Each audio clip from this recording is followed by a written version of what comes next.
जे सदर महफ़िल ऐं इन जो यकीनन कंहिं बि तारुफ़ जा मोहताज न आहिनि। पूरी सिंध में इन्हनि जो नालो आहे ऐं हिन वक़्तु असां वटि मौजूदु आहिनि सदर महफ़िल। ऐं गुज़ारिश कंदुसि साईं सैयद जलाल महमूद शाह साहब खे त पाण अचनि ऐं सदारती ख़िताब कनि। अवां जे ज़ोरदार तालियुनि में साईं जलाल महमूद शाह साहब।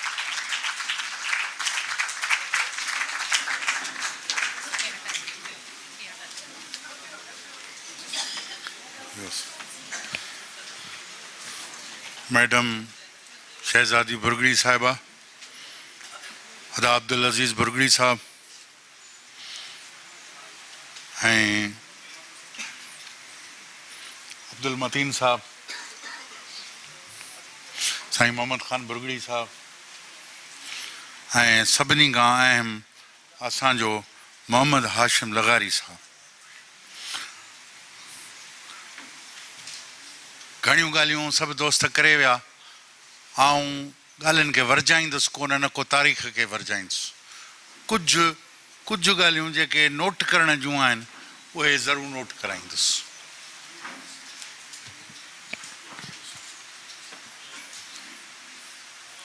मोहम्मद हाशिम लगारी साहब हिकिड़ो ब्यूरोक्रेट थी करे, सिंध जो ब्यूरोक्रेट थी करे हेतिरी वॾी तारीख़ मरतब कई आहे, हेॾी वॾी रिसर्च कई आहे, उन ते आउं सभिनी खां पहिरीं उनखे शाबाश ॾींदुसि जो हुनजी जेका आहे। छो त आउं तव्हांखे हिकिड़ी ॿी बि तारीख़ ॿुधायां साईं, अॻु में बि 2-3 दफ़ा ॿुधाए चुको आहियां, वरी थो अॼु ॻाल्हि करियां त साईं ग़ुलाम मोहम्मद ख़ान जे नाले सां शहर जो नालो रखियो हुयो। हा जी, जेम्साबाद जंहिं शहर जो नालो हो, उनजो नालो हो ग़ुलाम मोहम्मद ख़ान बुरगड़ी।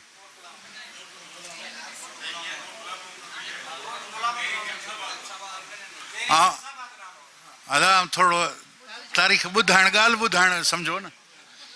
जेम्साबाद जो नालो ग़ुलाम मोहम्मद ख़ान रखियो हुयो। ग़ुलाम मोहम्मद ख़ान केरु, का ख़बर कान हुई। मुंहिंजे वालिद साहिबु इमदाद मोहम्मद शाह असेंबलीअ में क्वेश्चन विधो त ख़बर न आहे त इहो ग़ुलाम मोहम्मद ख़ान कहिड़े जे नाले सां ॾिनल आहे।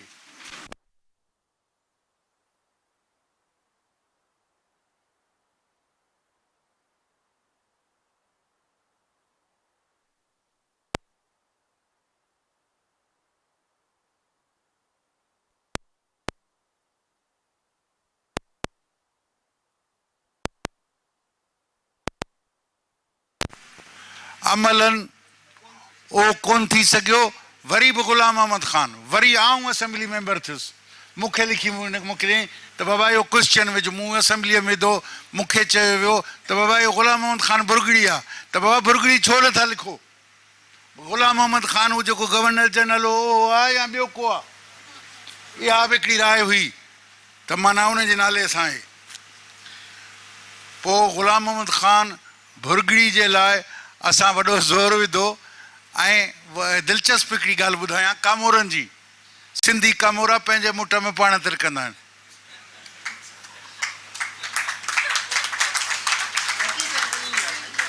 ॻाल्हि इहा थी त उहा असेंबली में मिनिस्टर साहिब श्योरिटी ॾिनी त बाबा असीं ग़ुलाम मोहम्मद ख़ान बुरगड़ी जो अमेंडमेंट कढूं था, ऑर्डर कढूं था, नोटिस। उहो साईं ऑर्डर थी लिखजी उन कामोरे सिंधी हिकिड़े वटि वियो।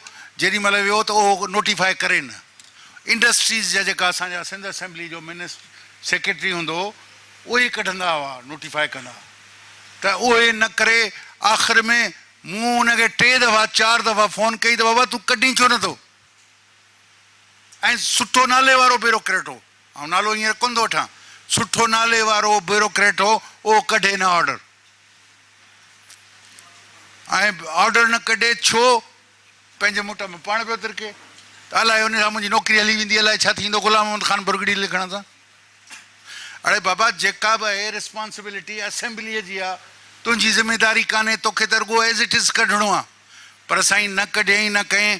पोइ 3 दफ़ो मूं जेॾी महिल लेटर लिखी टू द गवर्नर लिखियो त हीउ आहे हिकिड़ो सेक्रेटरी आहे जेको असांजे ऑर्डर्स खे असेंबलीअ खे ओबे नथो करे, उन खां पोइ कयूं, पोइ हुन जेको आहे बैक डेट में ऑर्डर कढी ऐं उहो लिखियो। सो अहिड़ियूं दिलचस्प ॻाल्हि अथव। उन खां पोइ उन वक़्त में मुमताज़ अली शाह जेको चीफ सेक्रेटरी आहे, उहो मीरपुर जो DC हो, पोइ उनखे ॾियारे मोकिलियोसीं, पोइ उन वीचारे नोटिफाए करे ऐं डिस्ट्रिक्ट जे सभिनी रिकॉर्ड्स में माना ग़ुलाम मोहम्मद ख़ान बुरगड़ी लिखियो नालो।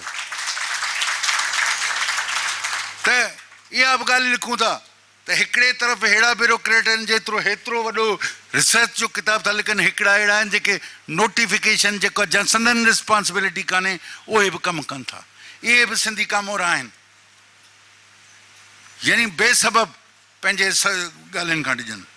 त साईं हीउ जेको यूनिवर्सिटीअ वारो जेको अर्ज़ु आहे न, त बाबा मीरपुर यूनिवर्सिटी जो इहो हींअर कोन्हे, मुंहिंजे ख़्याल में 5-6-7 सालनि खां असीं हर साल इहो कंदा रहंदा आहियूं, 10 सालनि खां वठी।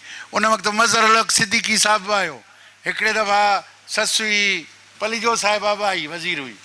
बाबा तव्हांजो कुझु बि ख़र्चु कोन्हे, को बि ख़र्चु कोन्हे, यूनिवर्सिटी सिंध जी आहे, उहा पंहिंजो कढी सघे थी, नोटिफाई करे सघे थी। साईं कंहिं कामोरे, कंहिं ब्यूरोक्रेट, कंहिं सेक्रेटरी न, कंहिं बि VC सिंध यूनिवर्सिटी हिमत न कई त मतां लाइ नौकिरी वेंदी हली।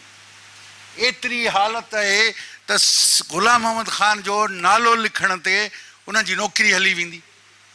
हाणे छा चऊं उन्हनि खे, छा चऊं सिंध जे कामोरे खे त हू पंहिंजे मुट में छो थो तिरके?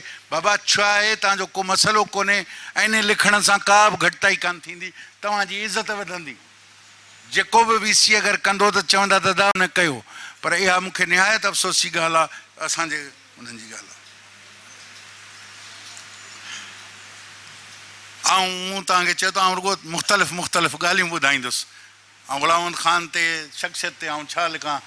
मुंहिंजे ख़्याल में लगारी साहिबु जेको लिखियो आहे, एॾो वॾो रिसर्च किताबु लिखियो आहे, हाणे वरी जेको इन खे पढ़ी इन खां जा रहियल पहलू जेको आहिनि, ग़ुलाम मोहम्मद ख़ान जा रहियल पहलू आहिनि, उन्हनि ते रिसर्च करे त पोइ असां हुनखे चई सघूं था। बाक़ी असां खां साईं असांजे सम्झ खां मथे वधीक तव्हां किताब लिखी चुका।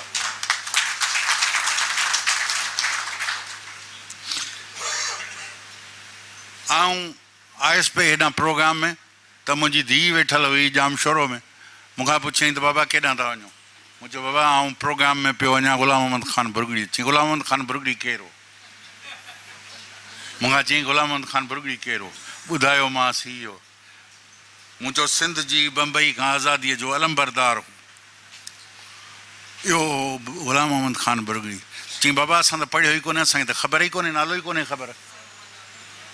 चई असांखे त नालो ई ख़बर कान्हे, असां त ॿुधो ई कोन्हे। त इहा ॻाल्हि आहे, आपा जीअं ॻाल्हि कई त बाबा असांजे सिलेबस में ई असांजे शामिलु कोन्हे, जंहिंमां असांखे ख़बर पए त ग़ुलाम मोहम्मद बुरगड़ी केरु हो। असांजे सिलेबस में ई कोन्हे जंहिंमें असांजा ॿार पढ़नि त बाबा ग़ुलाम मोहम्मद ख़ान बुरगड़ी छा केरु हो ऐं उनजो कंट्रीब्यूशन छा हो। असीं हिते गैदरिंग में गॾिजी हिते था ऐलान करियूं, पर असांजे अञा ताईं सिंधी टेक्स्ट में बि इहो सबक़ु न आहे। वॾे में वॾी बदकिस्मती असांजी इहा आहे जो असांजे में सादो। हाणे शायदि विधो, हाणे शायदि हींअर 7वीं क्लास में चयो अथनि तूं। पर बहरहाल मुंहिंजे धीउ वॾा इहो मूंखां सुवालु पुछो।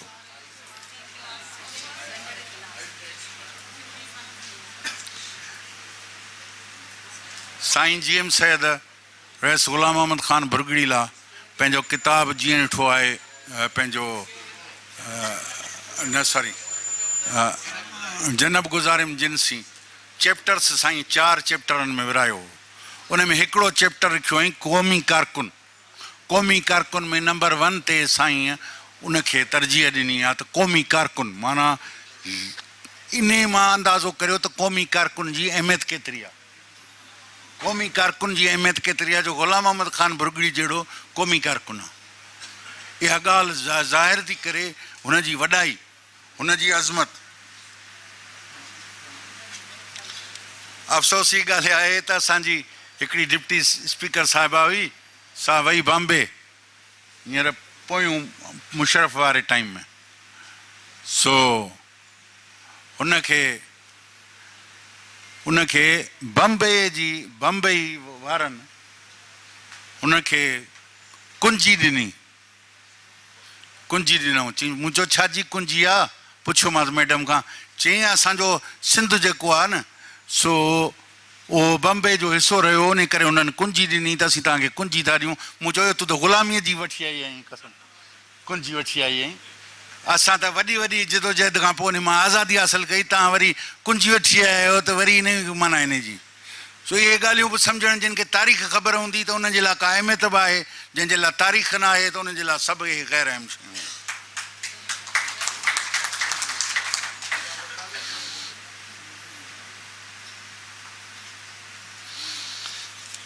साईं मुंहिंजा हाणे ग़ुलाम मोहम्मद ख़ान बुरगड़ी जो मुंहिंजे ख़्याल में अगरि असां मौजूदा दौर में को वॾे में वॾी ॻाल्हि इहा करे सघूं था इन यूनिवर्सिटी लाइ जिदोजहद हलायूं त बाबा मीरपुर यूनिवर्सिटी जो नालो ग़ुलाम मोहम्मद ख़ान बुरगड़ी इहो असांजो वॾो कंट्रीब्यूशन थींदो असांजो वॾो कंट्रीब्यूशन थींदो असां सियासी मूवमेंट हलायूं ॿी हलायूं सभु हलायूं इहो ई असांजो कंट्रीब्यूशन थींदो छो त असांजा वीसी त कोन लिखंदा न को चवंदा न को कंदा उहे त मूं तव्हांखे ॿुधायो त केतिरा गुज़रिया वज़ीर सफ़ीर उन्हनि सभिनी खे हिते लॻे थो त असांजी नौकिरी वेंदी हली साईं हाणे उन्हनि खे छा चऊं उन जे करे बहितर ईअं आहे त असां इहा ई करियूं इहो रुॻो यादगार करियूं तॾहिं बि घटि में घटि ईंदड़ जेको नसुल आहे जेको यूनिवर्सिटीअ में पढ़ंदो उनखे त ख़बर पवंदी त वाह ग़ुलाम मोहम्मद ख़ान हो केरु इहा ख़बर त पए उनजे लाइ जिदोजहद मुंहिंजे ख़्याल में असां सियासी मूवमेंट जे तौर ते असां ज़रूरु उन में शरीक थींदासूं उहा ॻाल्हि थींदी पर उन सां गॾोगॾु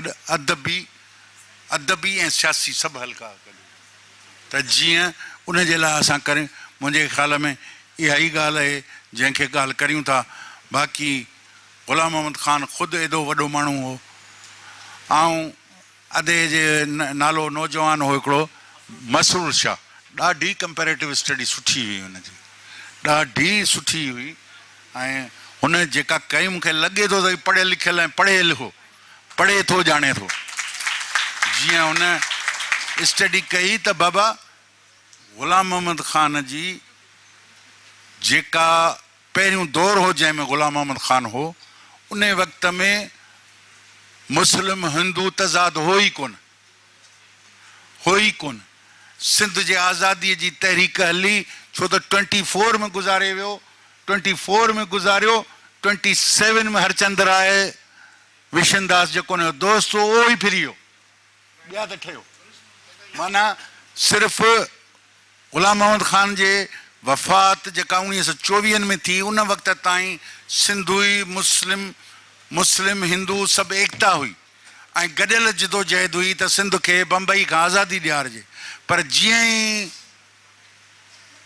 साईं वफ़ात कई त उन ई वक़्त में जेको हरचंद राय विशनदास जेको एॾो वॾो माण्हू हो जंहिं एतिरी सपोर्ट कई उहो ई 27 में तक़रीबन फिरी वियो ऐं उहो वरी उन जी मुखालफ़त करणु शुरू कई त न बाबा न इहो इन में सिंध खे आज़ादी ज़रूरी न आहे बम्बे सां सही आहे त माना इहा ॻाल्हि ज़ाहिर थी करे त हू केॾो वॾो आहे हा ॿियो पीरियड जेको अधे काल कयो त 1937 खां पोइ 1937 खां पोइ कम्यूनल सियासत जो रुझान आयो सिंध में बि आयो ऐं सिंध में इहो बिल्कुलु नौजवान दुरुस्त कई दुरुस्त ॻाल्हि आहे त 37 खां पोइ हक़ीक़त में कम्यूनल सियासत जो हिते रुझान सिंध में आयो ऐं पोइ ऑल इंडिया मुस्लिम लीग उन खां पोइ मुतारिफ़ थी जेका जंहिं पंहिंजो हिसो वरितो ऐं सिंध में जाइ ठाही न त तेसि ताईं कान हुई ॻाल्हि इहा हक़ीक़त आहे ऐं शाबाशी ॾियां थो नौजवान खे जो हुनजी एनालिसिस खे हुनखे त माना हुन पढ़ियो आहे ऐं चङी तरह सां ईअं अणॼाण अणॼाणाई में कोन ॻाल्हायो आहे यकीन ऐं वरी बि दोस्तनि खे ऐं लॻारी साहिब खे वरी बि सलाम कंदुसि जंहिं हक़ीक़त में बुनियाद रखिया आहिनि ग़ुलाम मोहम्मद ख़ान जे बुरगड़ीअ जे हवाले सां सॼा बुनियाद रखिया आहिनि हाणे जंहिंखे बि अचिणो आहे उन खां अॻियां हले अॻियां हले जेके बुरगड़ी साहिब जा पहलू रहिजी विया आहिनि लॻारी साहिब खां उन्हनि पहलुअनि ते रिसर्च करे मुंहिंजे ख़्याल में सिंध यूनिवर्सिटी बि जे अगरि बुरगड़ी साहिब जे उन्हनि पहलुअनि ते रिसर्च कराए जेके पहलू रहिजी विया आहिनि हा त उहे पहलू जेके रहिजी विया आहिनि ऐं पूरी तरह सां किताब में मतिलबु उनखे तफ़सीली न विया आहिनि त मुंहिंजे ख़्याल में उन करणु इहा आहे। शुरूआति त साईं GM सैदई कई, जंहिं इब्तिदा कई उन मुख़्तसिर तारुफ़ करायो, पोइ वरी जेको आहे लगारी साहिब तमामु तफ़सीली किताबु लिखियो आहे, उनखां पोइ उमेदु आहे त अॻियां हली कोई रिसर्च कंदा ऐं लिखंदा ऐं असांखे बि पंहिंजा हीरो यादि ईंदा त इहे केरु आहिनि, असांखे उन्हनि खे कहिड़ी इज़त ॾियणु घुरिजे। महिरबानी दोस्त।